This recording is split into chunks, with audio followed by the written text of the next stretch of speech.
All right, so biological theory of hunger is going to relate very closely to drive reduction, internal processes within our bodies that try to maintain homeostasis. Okay, so our body telling us, hey, dum dum, it's time to eat, or hey, put down the spoon, or put down the fork. Right? And so one of the most common ways that we recognize that we're hungry is our stomach growls. Our stomach contracts as it tries to digest something that's empty. So it's trying to digest nutrients that aren't there. Well, we know that it's not our stomach that tells us, hey, we need to eat or we need to drink or what have you. It's our brain that tells us, because the stomach sends messages to the brain to let us know, hey, you're feeling hungry.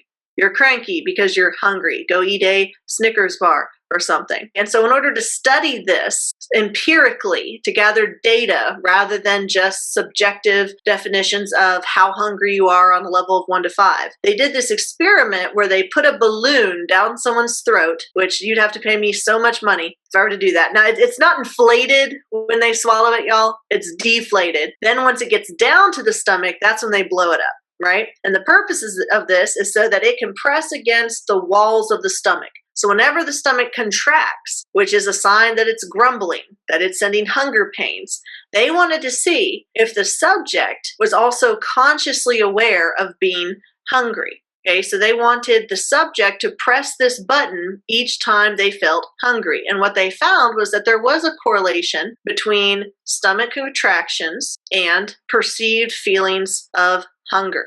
Okay, so this is empirical evidence that our stomach plays some role, and some of y'all are probably like, yeah, duh, it plays a role in hunger. That's what this experiment shows us. However, it would be a misconception to think that the stomach is the only part of this process. Actually, what the stomach is doing is it's sending messages to our brain. Now, these messages are not very fast. These are chemical messages through the endocrine system. They're sending hormones and neurotransmitters to the brain to say, hey, we are hungry. So what part of the brain do they send that to? The hypothalamus is the part of the brain that controls hunger. You have the lateral hypothalamus, which you'll often see abbreviated as LH. This is what tells us we're hungry. When hormones come and stimulate the lateral hypothalamus, it's saying, hey, it's time to eat.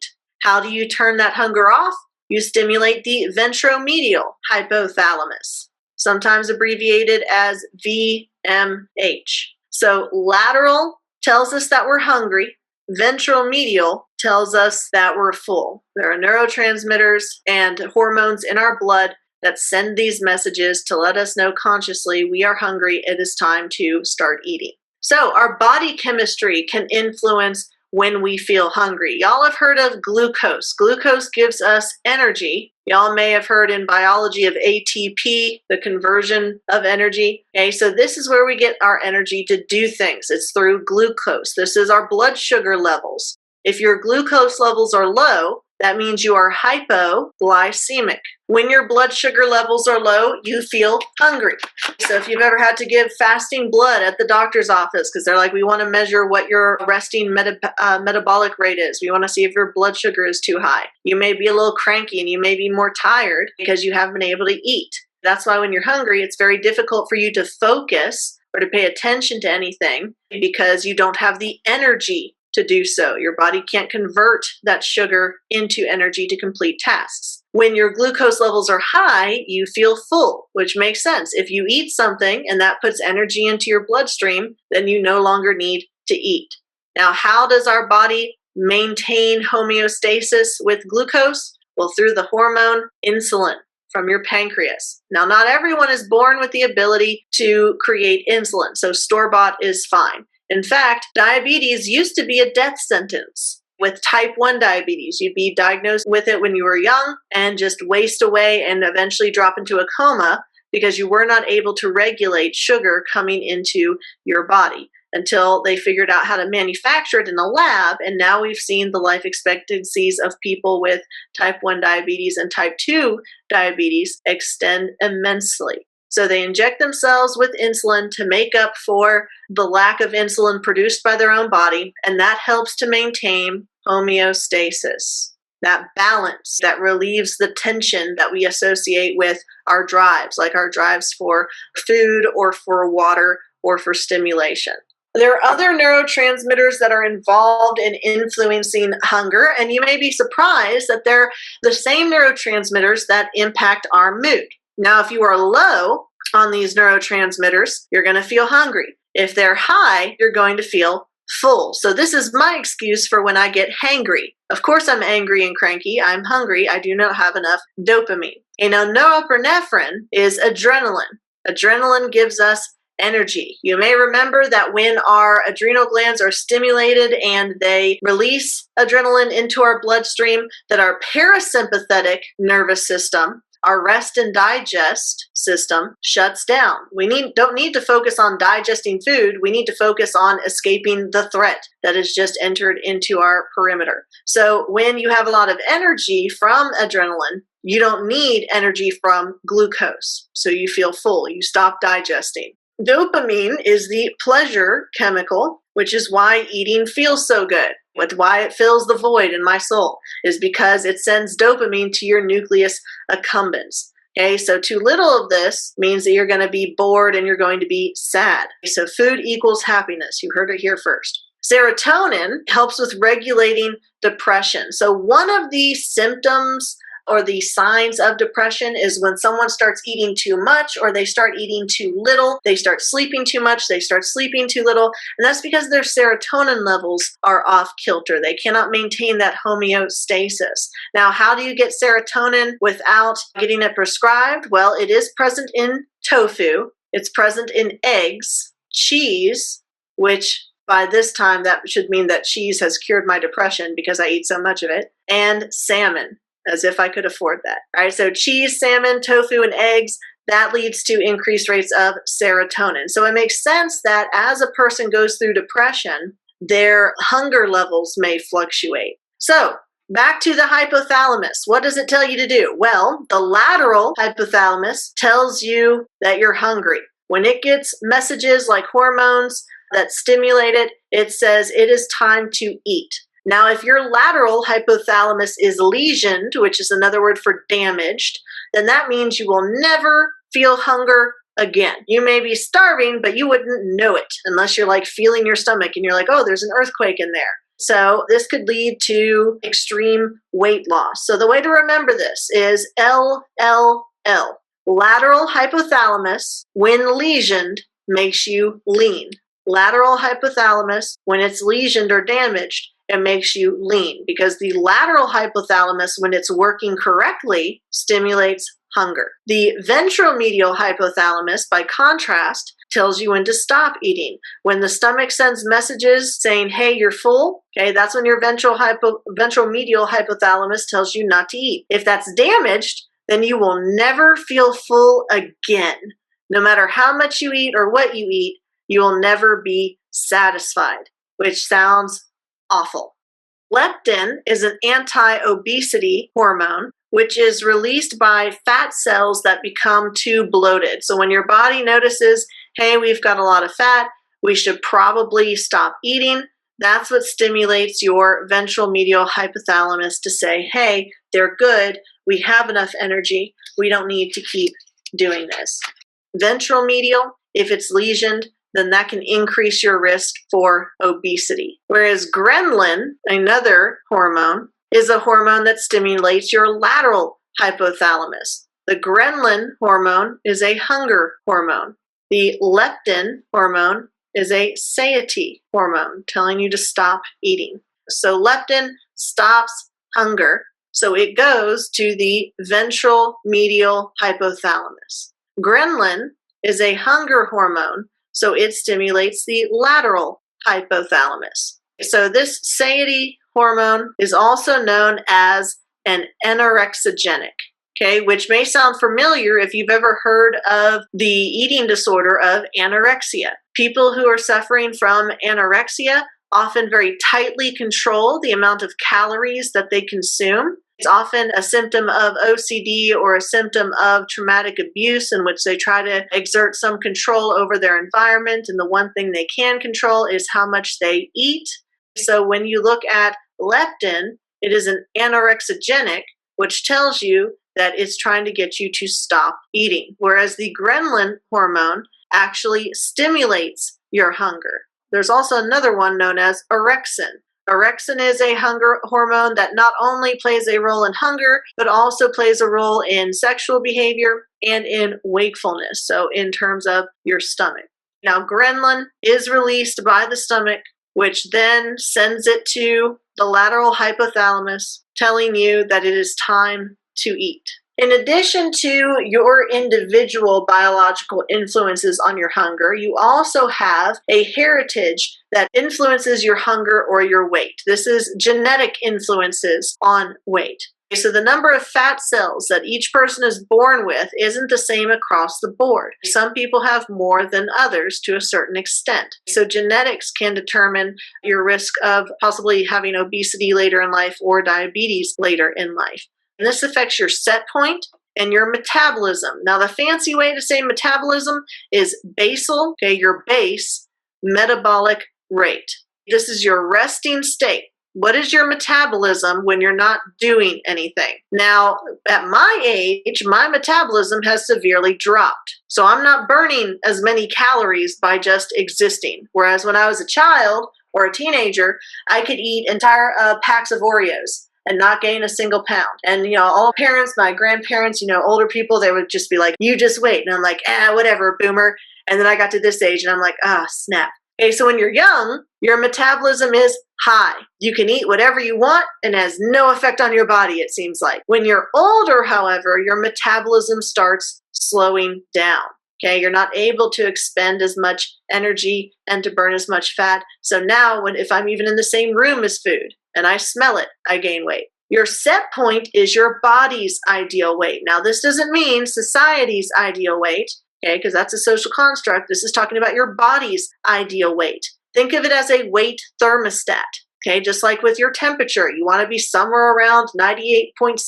Okay, so your ideal temperature is in the 98s. If it drops too low, your body responds by making you shiver to get your temperature up. If you get too hot, your body responds by making you sweat to try to use evaporation to cool you down. Well, hunger works the same way. When your body falls below its set point, let's say you're normally 150 pounds, but you drop 140, or you lose 10 pounds for whatever reason. That is going to send messages to your body to say, hey, you're falling below weight. We need to get you back up to what you were at before. So your hunger increases and your metabolism slows down, which is why people have issues with dieting to lose weight. Because if you start limiting your portions and you start losing weight, your body is like, wait a minute, this isn't normal. Are we in the middle of a famine? What's happening? Why can't we get food? And so your body thinks, snap, I need to store up my energy. I need to save it as much as possible for when I need it because I don't know when my next meal is coming. Okay, so your brain knows, no, I have food, I just have to wait because I'm on a diet. But your body goes into panic mode and it decides we're going to slow down our metabolism so we can reserve energy so we can get that weight back on. So completely counterintuitive. But think of it in an evolutionary perspective. That would make sense. Evolutionarily, if you start suddenly losing weight, your body is going to say, whoa, this is much too fast. Something must be going on. We need to react to this situation. And so it tries to preserve that energy for you.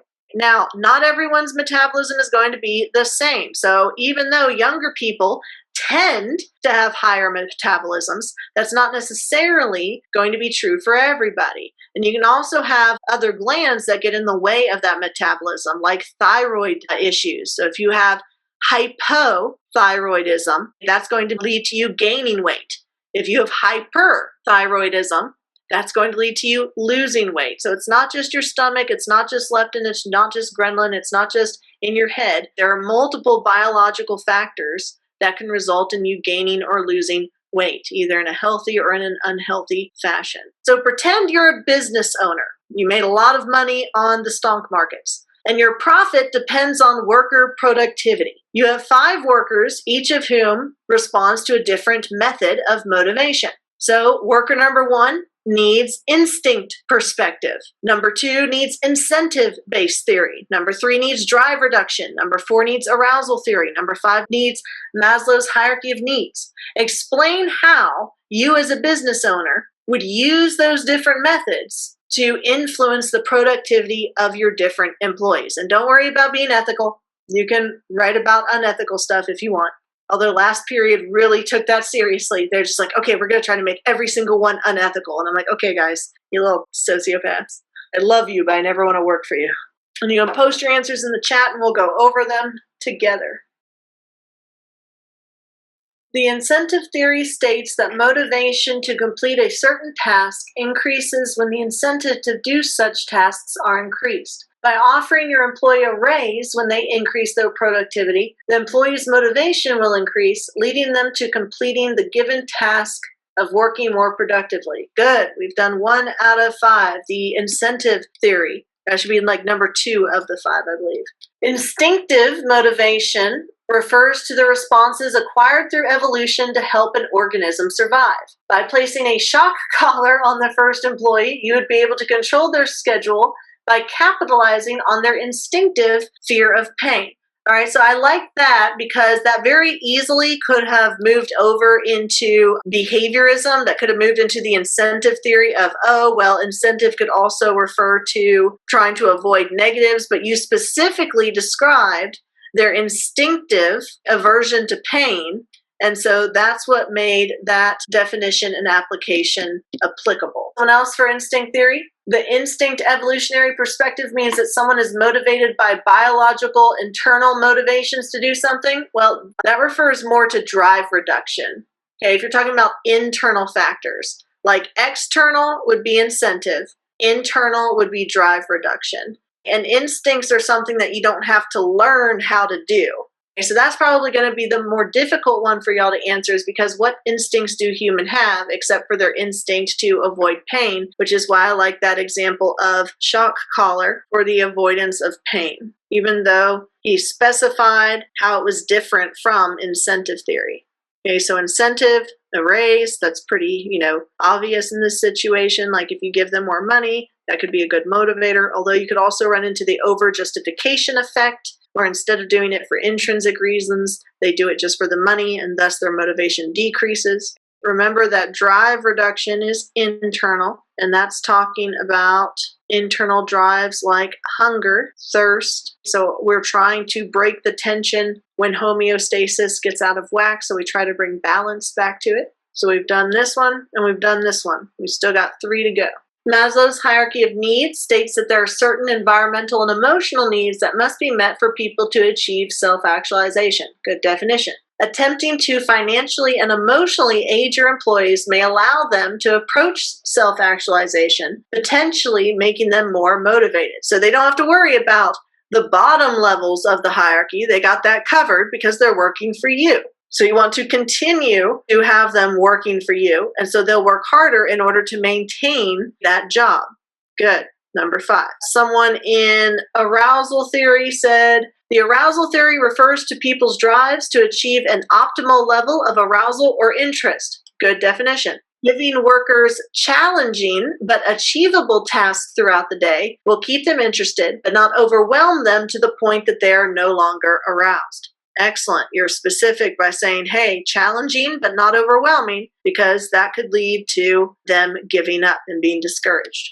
Excellent. So we have addressed all 5 of our motivation theories. We covered, but also some external factors that play into when we eat and how much we eat. So we talked before about the biological factors like our hypothalamus, the lateral hypothalamus, and the ventral medial, the impact of hormones like ghrelin and leptin and dopamine and serotonin. But that deals with like, oh, you feel a hunger contraction, so you must be hungry, so you eat.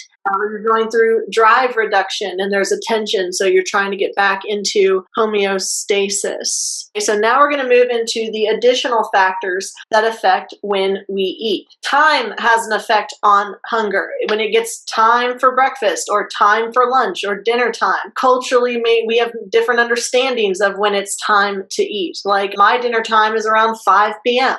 So when it gets to around 4:30, I start thinking, hey, maybe I should start cooking, or maybe I should start looking for coupons for Domino's, whatever my fancy is. For other people, you may eat very late in the evening, like 7 o'clock. That would be late to me. Or you may skip breakfast. So in the morning, you may not feel hungry. Whereas if you have a habit of eating breakfast, then you are going to feel hungry when you wake up. So we are told when it's time to eat based on when we're told to eat. An example of this is how time can affect hunger and how memory can affect hunger is that amnesia patients who have retrograde amnesia and cannot remember what's happened in their past, when they cannot remember their last meal, if you put food in front of them, then they will eat it as if they are hungry. So if they can't remember the last time they ate, they tell themselves, I must be hungry. It must be about that time to eat. And so that leads them to feeling hunger, not just stomach contractions. Now, some of this deals with reinforcement versus punishment. So remember, reinforcement is when you're rewarded. You can be positively reinforced, given something that you want, or you can be negatively reinforced by having something you dislike taken away. So if you reinforce good habits and punish bad habits when it comes to eating, children will often learn to eat healthy. Okay, those behaviors will continue into adulthood when they are independent enough to choose how and what they want to eat. Now, what is the name for this type of conditioning that affects voluntary behavior? Operant conditioning. Good. Involuntary behavior is classical conditioning. Now, that can relate to taste aversion. When we learn that we like some food or don't like some food because we associate it with an illness, that's classical conditioning, where we're involuntarily taught to not eat a certain kind of food because of our past experiences with that food. But that's not the only way that we learn what to eat or what not to eat. We also have modeling. Who buys the food in your house? The parents. So you're not going out to the grocery store and filling up the cart with candy bars. Your parents are the ones that decide what you eat for dinner or what you have available in the pantry to eat. So modeling, observational learning plays a role in the eating habits that we develop. So if our parents eat junk food or they don't cook or they don't teach us how to cook or they just order out, then we are going to follow in those same habits when we become adults. Versus if your parents teach you about portion size or how to cook for yourself, then you're going to develop those eating habits due to the impact of observational learning. Okay, another example with taste aversion. People who undergo chemotherapy as a treatment for cancer often feel nausea or a loss of appetite. If they don't associate it with the treatment, then they could associate it with the food that they're eating. So if they're getting chemo and they're eating their favorite meal, they may develop a taste aversion for that favorite meal. In terms of positive and negative reinforcement, an example of this could be you finish eating your vegetables to stop something, to stop your mom from arguing with you about eating your vegetables. What type of reinforcement is that? You're doing the behavior in order to stop your mom complaining. Good. That is negative reinforcement. By eating your vegetables, the aversive stimulus of your mother's voice is removed. What about to make your grandma happy? You're doing the behavior in order to get a desired stimulus. That is positive reinforcement. For instance, if you're a part of the clean plate committee, then you get dessert. If you don't clean your plate, then that means you must be too full for ice cream. Okay, so this is going to reinforce those behaviors of eating things like Brussels sprouts. In addition to punishments and rewards for certain eating habits, we also have cultural influences. And this is going to vary by culture, whether it's Western culture or if it's Eastern culture. Now, there are some preferences that are universal. The preference for sweet food or sugar, that's something that all cultures have. Though American culture is very, very heavy on the sweet side of our foods because it releases dopamine that stimulates our nucleus accumbens. Remember that your nucleus accumbens is the pleasure center of your brain. So eat sugar, feel good. Salty foods, that could be for drive reduction. If you don't get enough iodine in your diet, then your neck swells with a goiter. You want to maintain that balance between hydration and having enough salt in your diet because you require salt in order to live. So some of that's universal. It doesn't matter if you're in the East or the West or the North or the South, you're going to like sweet and salty foods. However, we do have some specific habits as we live in the West when it comes to certain foods. Like our diet is very heavy on meat. Okay, so to Western culture, steak is a good food. It's a highly valued food. Whereas if you're from an Eastern culture, say for instance, if you were a Hindu believer, this would be disgusting because it comes from a cow. So cultural and religious differences can determine what is food and what isn't food. Most of the world eats insects as a source of protein. It's a Western culture that really sees this. Yeah, I can see your face, Nathan. You're like, what? This is a source of protein. This is a snack. You can find it in candies. You can have them chocolate roasted like almonds, crushed up and put in your food. But for Western culture, we would look at that and say, I'm not eating a bug unless I'm on Fear Factor and there's money involved in it. For instance, in Korea, a spicy cabbage, kimchi, that's a common staple in their diet. American version of that would be coleslaw. So whereas kimchi is more on the spicy side and served cold, coleslaw or Yankee kimchi is on the sweeter side. And we love our mayonnaise. All right, so let's do a little bit of review. Question number 1, and answer in the chat. What motivational theory states that we are constantly aiming to be close to homeostasis throughout our day? Is it instinct, incentive, optimal arousal, Maslow's hierarchy of needs, or drive reduction? Okay, so going through each of these. Instinct theory. What is an instinct? You're born with it. It is innate. You don't watch somebody else do it and then copy them. You're not rewarded or punished for the behavior in order to develop it. You are born with that instinct. That has nothing to do with your internal drives, like your internal drives to satisfy thirst or to satisfy hunger or sleep. Okay, these are internal. Incentive is external behaviorism. Optimal arousal deals with your interest levels in something, whether it's challenging enough or too challenging, and whether or not you get bored. Maslow's hierarchy of needs does have basic needs at the bottom, but it's beyond just the needs for survival. It goes all the way to self-esteem and self-actualization and transcendence. And question number 2, an internal balanced state in which we do not feel we need anything to eat or drink, and we are not lacking in sleep is known as what? Good, Nathan. Yes, the answer to this is homeostasis. That is in our internal balanced state that we want to maintain. When it's not maintained, we get a drive, an internal drive that tells us you need to eat or drink or sleep. Remember, an instinct is something you're born with, like knowing how to make a nest or knowing to fly south for the winter. Okay? An incentive is a reward, and optimal arousal deals with interest, cognitive rather than biological. 3, which of the following is the ultimate goal of Maslow's hierarchy of needs? I'll give you a hint. It starts with self.